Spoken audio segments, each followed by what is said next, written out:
Esse é um momento bastante interessante do nosso programa. Leitura das Escrituras. Hoje, o texto está escrito no livro de Mateus, no capítulo 28, e o verso 18, que diz: E chegando-se Jesus, falou-lhes dizendo: É-me dado todo o poder no céu e na terra. Somente um verso para servir de base daquilo que nós queremos falar. Nós queremos falar sobre os 4 maiores poderes do universo, baseado nessa leitura, onde o Senhor Jesus está falando que é outorgado a Ele, é dado a Ele todo o poder, toda a autoridade. Então, por isso, baseado nesse texto, hoje vamos falar dos 4 maiores poderes do universo. Nenhum deles está na mão do ser humano. Nenhum deles pode ser manipulado pelo homem. Portanto, não podem ser corrompidos. Os 4 maiores poderes do universo são responsáveis pela maior transformação que jamais a raça humana poderá produzir por si mesma. Toda a ciência, toda a tecnologia, toda a cultura, todo o poderio bélico e todo o armamento nuclear jamais poderá produzir uma nova criatura. Vou lhes falar a respeito do poder do Altíssimo manifesto de 4 extraordinárias maneiras. Primeira, o poder da cruz. Nada mais pode me libertar da condenação do pecado. O poder da cruz. No livro de Romanos, no capítulo 6, o verso 6, a Bíblia diz: Pois sabemos que a nossa velha natureza pecadora já foi morta com Cristo na cruz, a fim de que o eu pecador fosse morto, e assim não sejamos mais escravos do pecado. Você já ouviu a frase: todo homem é inocente até que se prove o contrário? Isso é uma linguagem forense. Alguém vai ter que provar que uma pessoa é culpada. Parte-se do pressuposto que todo cidadão é a priori inocente. Mas quando vemos a questão do ponto de vista de Deus, o panorama é totalmente inverso, completamente diferente. Todos são culpados até que alguém pague a dívida. Agora você sabe o que mais me impressiona quando a gente lê nos evangelhos a paixão de Cristo. O Império Romano podia mandar fazer uma cruz, mas não podia forçar Jesus a deitar-se nela. Poderia mandar fazer pregos de ferro, por exemplo, mas não poderia forçar Jesus a abrir suas mãos para que fossem perfuradas. O Império Romano poderia colocar Jesus entre 2 ladrões, mas não poderia forçá-lo a perdoar um deles, oferecendo-lhe a vida eterna gratuitamente. A cruz de Cristo é uma das maiores demonstrações do poder de Deus para a condenação do homem. Mas o que é de tão poderoso na cruz de Cristo, afinal de contas? Primeiro, a cruz é um misterioso paradoxo, porque ao mesmo tempo em que se vê nela uma inocência, vê-se também uma profunda declaração de amor divino ao ser humano. Ali, o santo torna-se o lugar do pecador, o inocente, o lugar do culpado, o justo, o lugar do transgressor. Na cruz de Cristo, a dor de um se transforma em alívio da agonia de muitos. A ferida de um é o remédio para a enfermidade de muitos. O castigo de um se torna a justiça de muitos. Oh, a maravilha do poder de Cristo! Como é lindo o poder de Jesus Cristo, que foi outorgado pela cruz do Calvário para a vida do ser humano. Segunda coisa que nós precisamos ver é o seguinte: a cruz de Cristo resolve o mais profundo e insolúvel problema de Deus. Ele ama o ser humano, mas o amor de Deus é santo. Ele nunca pode amar alguém abrindo mão da sua santidade. Ele somente pode relacionar-se com pessoas santas. Daí o problema. Como conviver com pecadores sem comprometer a sua santidade? De que maneira? Como julgar e condenar pecadores por meio da sua justiça sem frustrar o seu amor pela raça humana? Pois bem, a Bíblia nos fala de um fato universal. Todos pecaram, Romanos capítulo 5:12. Portanto, assim como por um homem entrou o pecado no mundo e pelo pecado a morte, assim também a morte passou a todos os homens, porque todos pecaram. Todo pecado é uma afronta pessoal a Deus.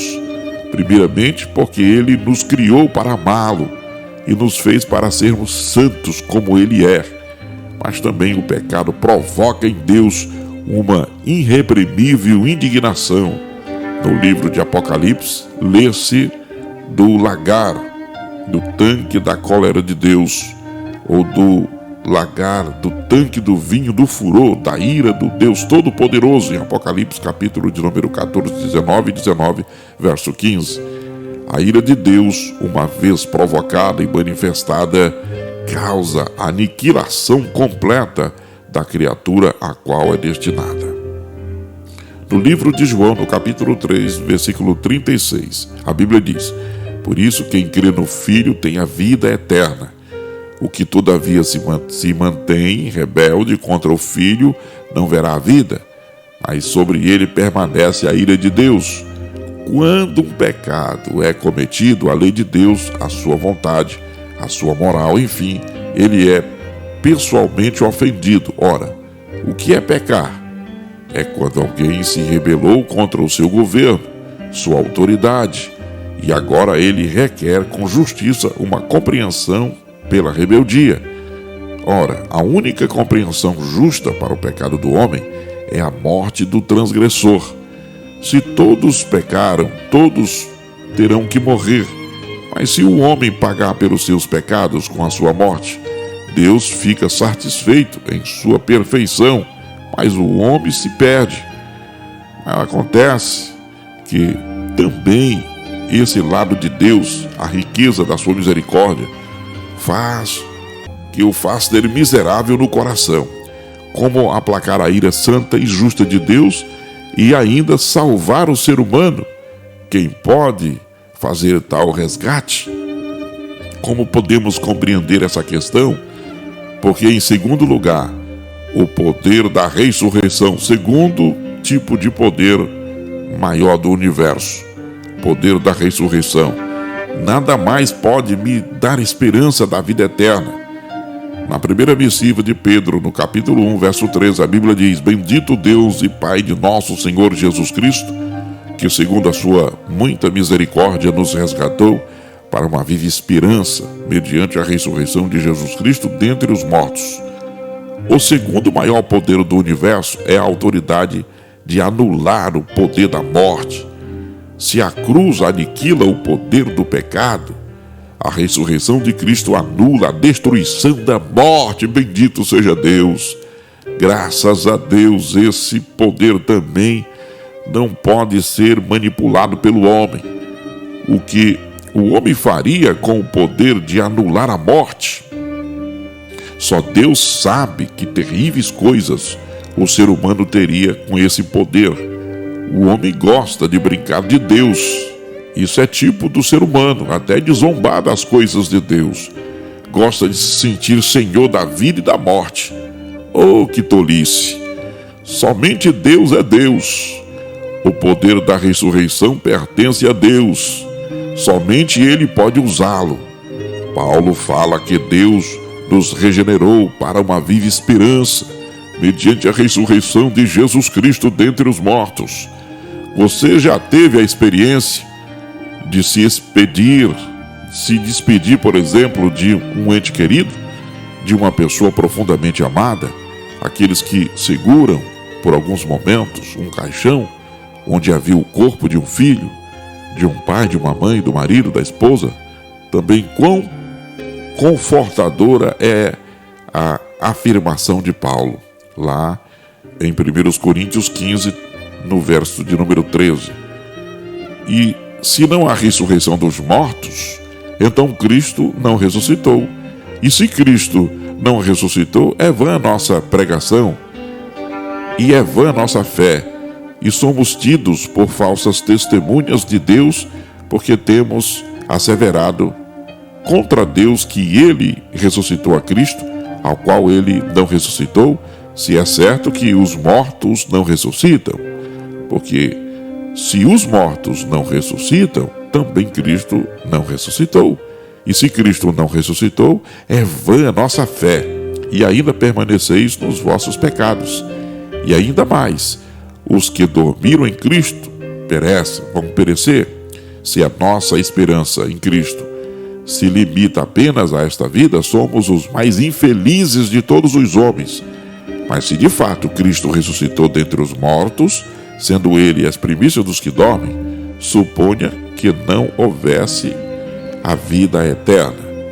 Vamos supor, se não tivesse a vida eterna, qual a recompensa de deixar o mundo e a sua glória?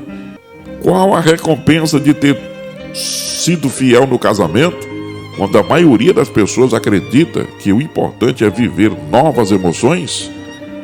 Qual a recompensa de ter lutado contra o pecado, contra as paixões da natureza humana?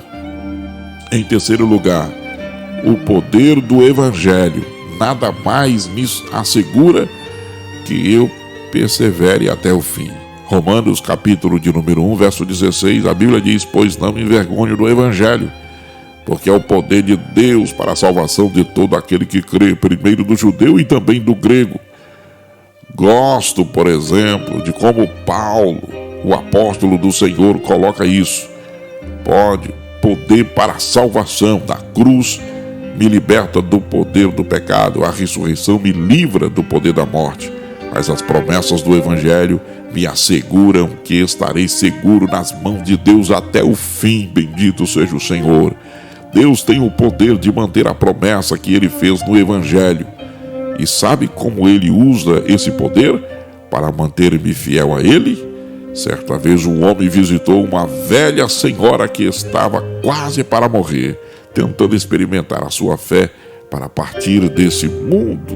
Perguntou: suponha que na última hora Deus decidisse, mas não salvar a sua vida. E ela respondeu: por mim tudo bem. Deus perderia muito mais do que eu.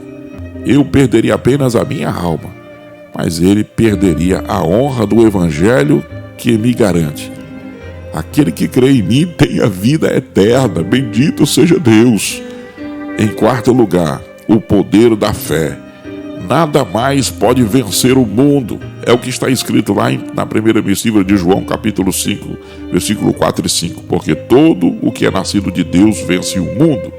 Esta é a vitória que vence o mundo, a nossa fé. Quem é o que vence o mundo, senão aquele que crê em Jesus Cristo, o Filho de Deus? Quero terminar essa palavra, esta mensagem, falando de um quarto poder, o poder da fé. Como os outros, esse poder também não pode ser manipulado pelo homem. O poder da fé não pode ser comparado, negociado, vendido, emprestado. A fé é um dom de Deus, não vem da raça humana. A fé que move montanhas é dom gratuito de Deus.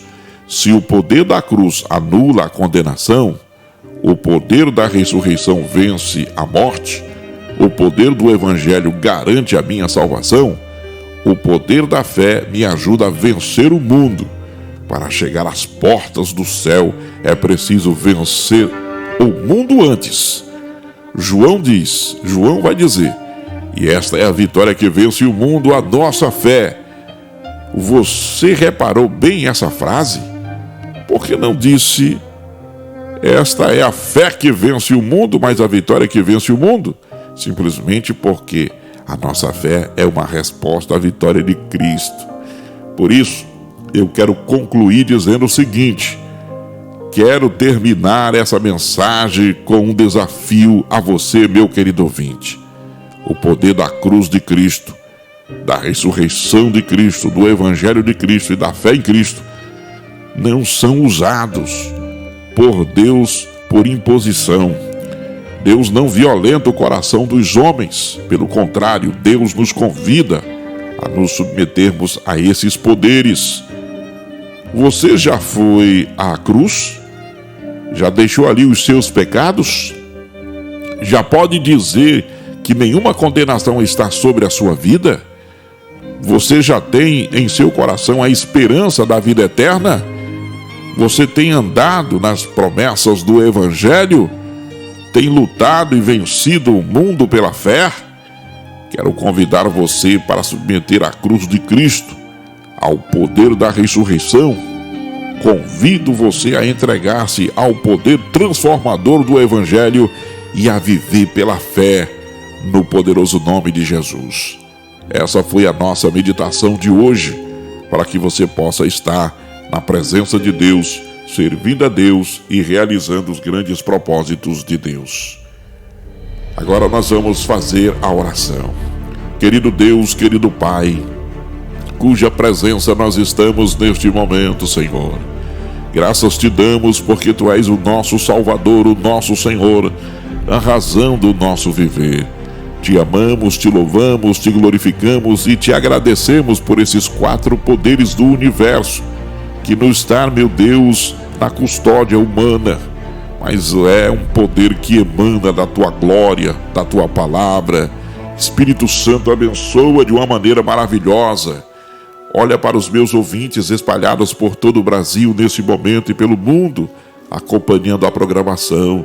Que seja uma bênção para o louvor da Tua glória, do Teu nome. Espírito Santo, te amamos, te louvamos, glorificamos e bendizemos a Tua presença maravilhosa. Sê conosco, Senhor. Abençoa os meus queridos ouvintes, as famílias, o nosso país, o nosso Brasil. Ajuda-nos, ó Deus, a vencermos.